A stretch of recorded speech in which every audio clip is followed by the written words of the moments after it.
Today, we ceremoniously recognize those Native American tribes who found common purpose to be here together. That purpose was an effort to find peace and prosperity. Over the course of time, that peace and prosperity would be disrupted. But what was not and would never be disrupted was the strength of those Native American tribes. They remained united. The meeting today is a testament to the resiliency of the Muscogee people and the Seminole people, and to Native Americans in general. 200 years ago, the United States set out to erase the presence of Native peoples in North Florida and elsewhere. They helped to try to figure out a way that the nation would forget that this was Indigenous homelands, that this was Seminole country, this was Creek country, this was Muscogee country. And today we are reminded that the Seminoles and Muscogee are sovereign nations who remain connected to their ancestral homelands, even if they live hundreds of miles away. Today we're here to mark the passage of time. It's been 200 years since this agreement was made with the United States. A lot has happened since that time. This treaty was part of some of the darkest days in tribes in America. It was the beginning of removal, of wars, death, and a lot of pain. This treaty, like many others, was never fully honored. It was part of a policy to eradicate our people, but it didn't work. We endured. 200 years later, we're still here. We honor the memories of our ancestors and the sacrifices they made by pressing on. We are a thriving nation in a modern world. Our culture is intact. Our language is alive. And we just passed our citizenship of 100,000 citizens. We're showing no signs of slowing down. It's an honor to be here today. You know, this land is so beautiful. You know, driving in from Jacksonville Airport, the coast, seeing St. Augustine for the first time. You know, there's so much history here, and a lot of it is very sad. But the beauty of the land and the trees, you know, you can feel our ancestors, and you know why they wanted to remove us from the coast. It's such a beautiful area, and look how much people come and visit today, all the tourism. But you know, 200 years is monumental.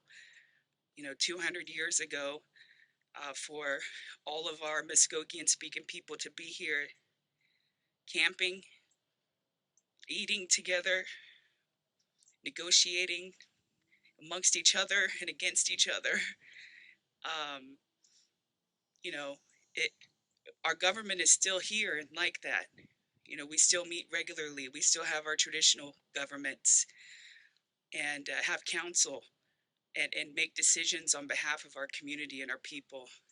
And we have strong leadership that weigh those decisions on how the betterment of our future and how we carry on from generation to generation.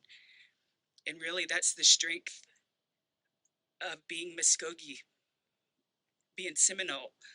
You know, we're very closely related culturally, linguistically, and a lot of intermarriage. Really, we're family in many aspects.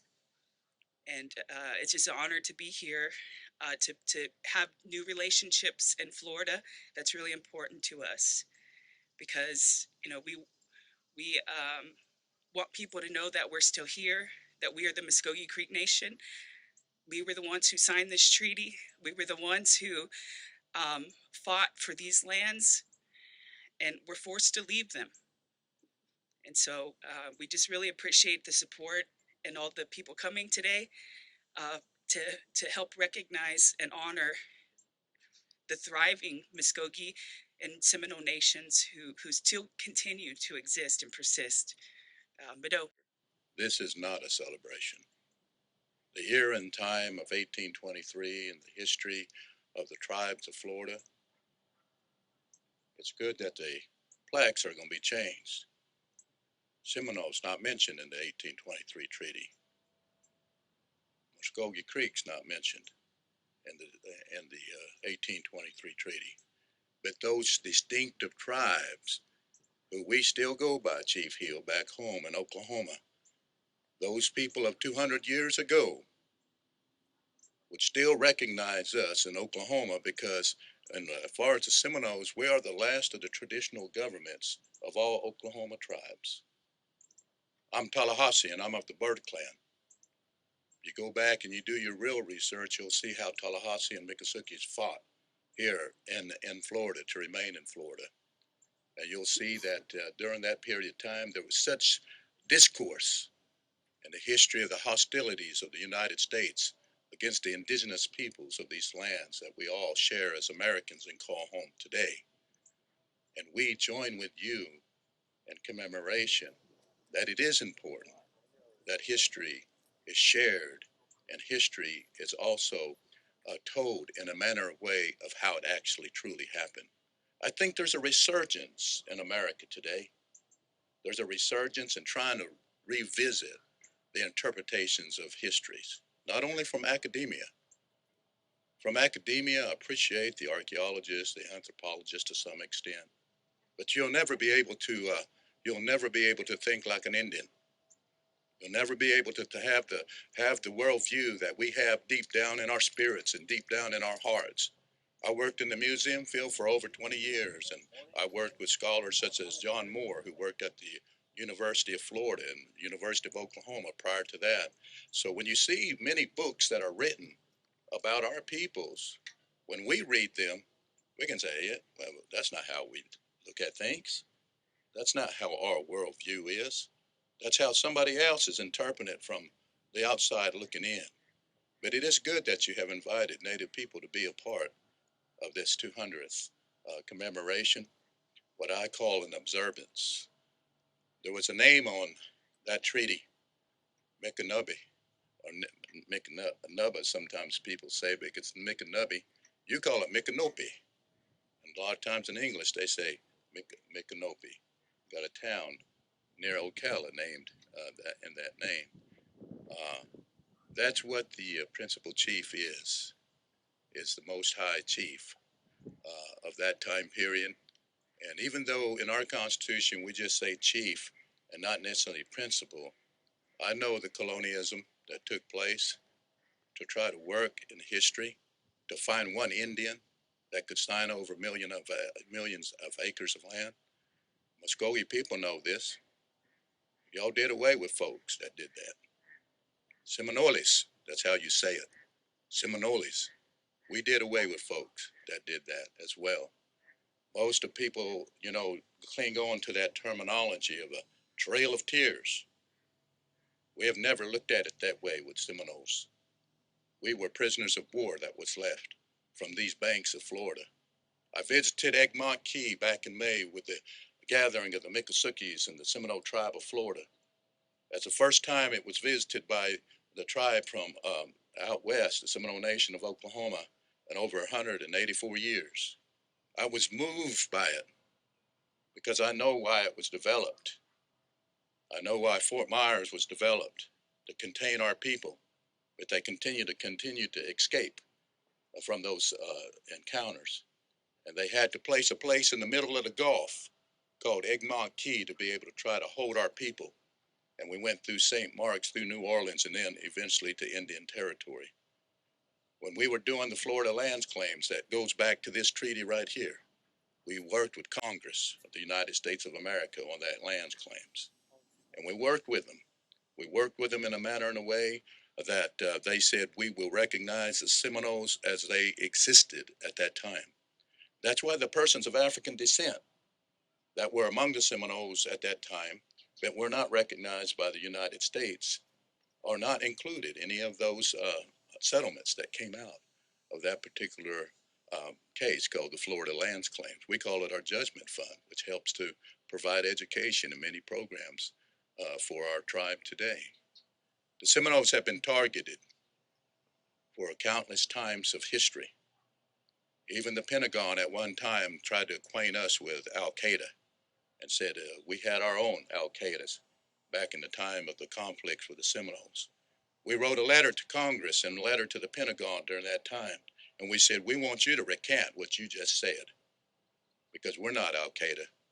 Because when you're protecting your women and you're protecting your children and you're protecting your elders and you're protecting your homelands, you want to protect where your bodies and your bones of your people are placed, and you want them to reside undisturbed, then you come to the battle.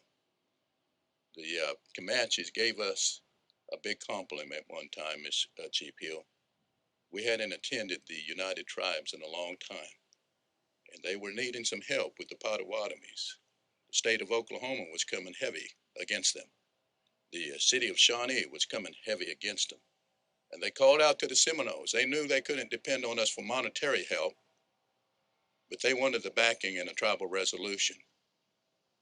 Chairman Coffey of the Comanches was the chairman of that organization at the time, and the attorney general for our tribe called him right there in the Seminole Council meeting.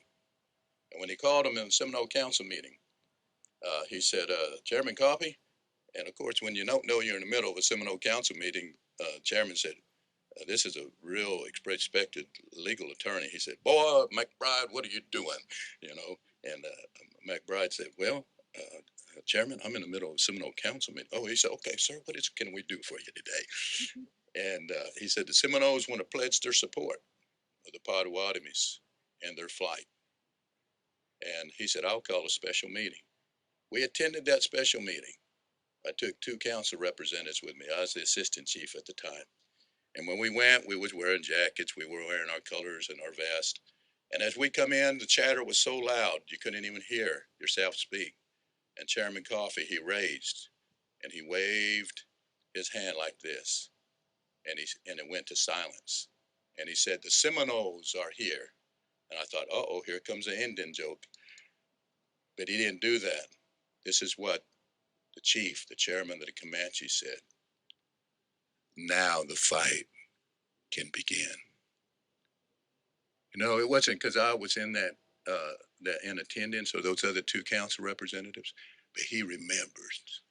And those people internationally, they remember the stance and the defiance of the Seminoles, who only wished to live as the Creator had placed them on this earth to live. And he respected that as a Comanche chief. And I tell you what, that did my heart well. When we raised these flags here in a few moments, you take a look at the Seminole flag. You know what it represents? A time of peace and tranquility, a time of well-being, a time of free movement, a time where we didn't have folks trying to limit us to this place or limit us to that place, where we could have free trade with others who we chose to trade with and they trade with us. It was a time for that. And in the Seminole Nation of Oklahoma, we still keep that symbol because of what our ancestors stood for before that they left these sacred grounds of Florida and went to the west. And now we reside within the boundaries of the state of Oklahoma. I want to say this. I expected the Seminole tribe of Florida and their leadership to be here.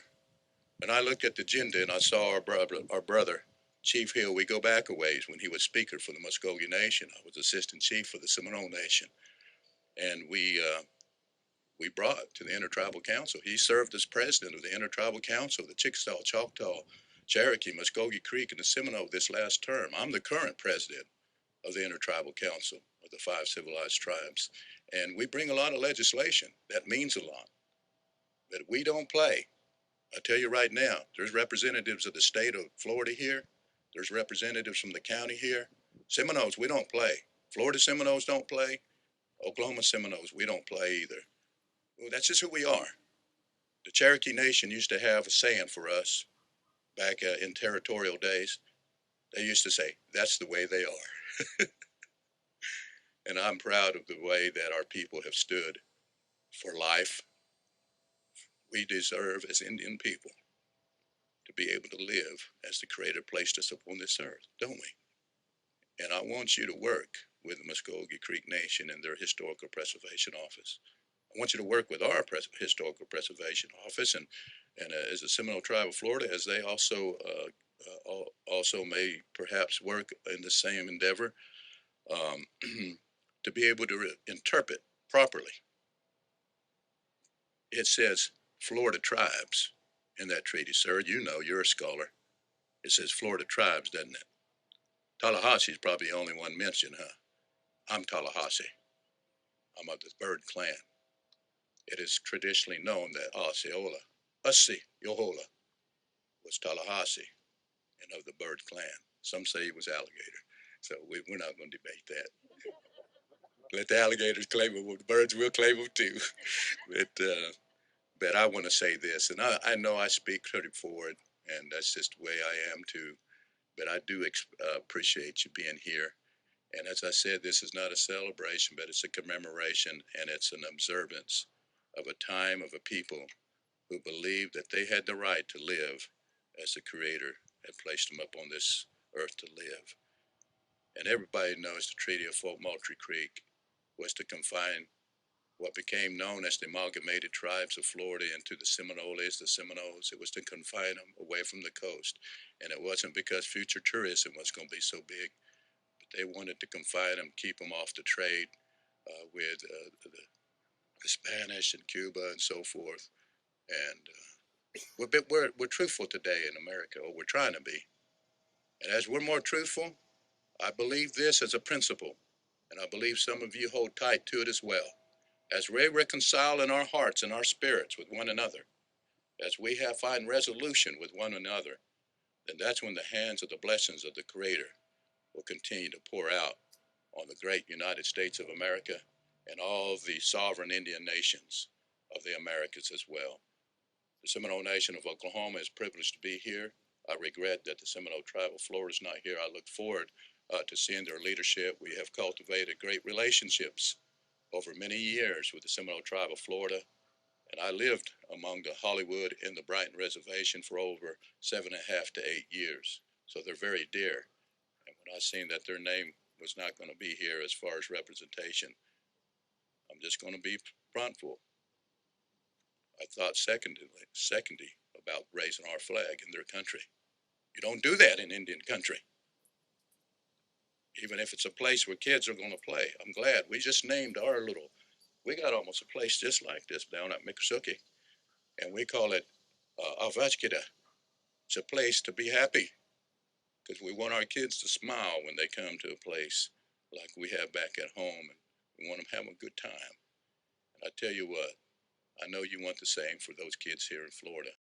Earlier this year, Secretary Byrd and I were approached by the Muscogee Creek Nation to update the marker here in Treaty Park. We also discussed ways we can work together to mark additional locations in Florida that are important to this history and culture.